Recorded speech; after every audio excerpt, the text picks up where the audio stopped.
తరచూ పాక్ చైనా దేశాలు మన దేశంపై స్పై బర్డ్లను వదులుతుంటాయి.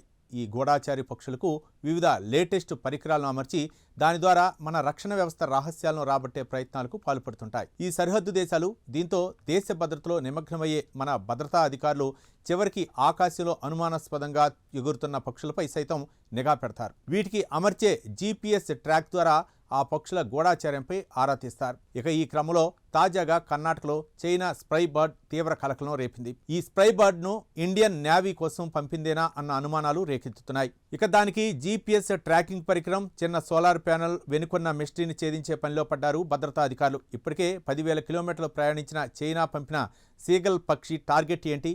ఈ స్పైతో INS కదంబ నావికా స్థావరం గురించి కూపీలాగాలని ఆ దేశం భావిస్తుందా? ఇలా అనేక అనుమానాలు వెంటాడుతున్న క్రమంలో లెట్స్ వాచ్. కర్ణాటక ఉత్తర కన్నడ జిల్లాలోని ఇండియన్ నేవీ స్థావరం సమీపంలో చైనా GPS ట్రాకర్తో కూడిన సముద్రపు పక్షి కనిపించడం తీవ్ర కలకలం సృష్టించింది. దేశంలోనే అత్యంత కీలకమైన INS కదంబ నావికా స్థావరం ఉన్న కార్వార్ తీరంలో ఈ పక్షి తిరుగుతుండటంతో భద్రతా సంస్థలు అలర్ట్ అయ్యాయి. కార్వార్లోని రవీంద్రనాథ్ ఠాగూర్ బీచ్ సమీపంలో ఓ వలస పక్షి గాయపడి ఎగరలేని స్థితిలో ఉండటం స్థానికులు కంటపడింది. అయితే ఆ పక్షి వెనుక భాగంలో వింత పరికరం అమర్చి ఉండటంతో అనుమానం వచ్చిన వారు వెంటనే కోస్టల్ మెరైన్ పోలీసులకు సమాచారం అందించారు. పోలీసులు ఆ పక్షిని స్వాధీనం చేసుకుని అటవీశాఖ అధికారులకు అప్పగించారు. అయితే ఆ సీగన్ బర్డ్ను పరిశీలించిన అటవీశాఖ అధికారులు దాని శరీరానికి ఓ GPS ట్రాకింగ్ పరికరం, చిన్న సోలార్ ప్యానెల్ అమర్చి ఉన్నట్లు గుర్తించారు. ఆ ట్రాకర్పై చైనీస్ భాషలో ఈమెయిల్ ID కూడా ఉంది. దాన్ని పరిశీలించగా అదే చైనాలోని research centre for eco environmental సైన్సెస్కి చెందినదిగా నిర్ధారణ అయింది. ఆ పరికరంపై ఈ పక్షి కనిపిస్తే దయచేసి ఈమెయిల్ IDకి సమాచారం ఇవ్వండి అనే సందేశం కూడా ఉంది.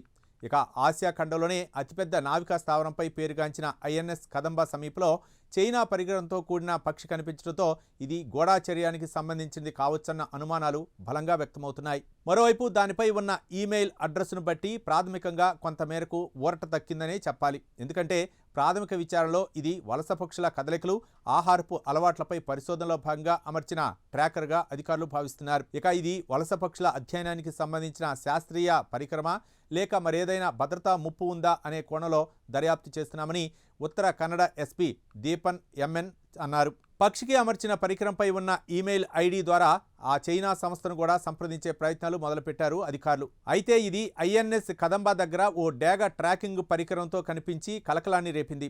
దానికి సంబంధించి కూడా ఇంకా ఇన్వెస్టిగేషన్ నడుస్తోంది.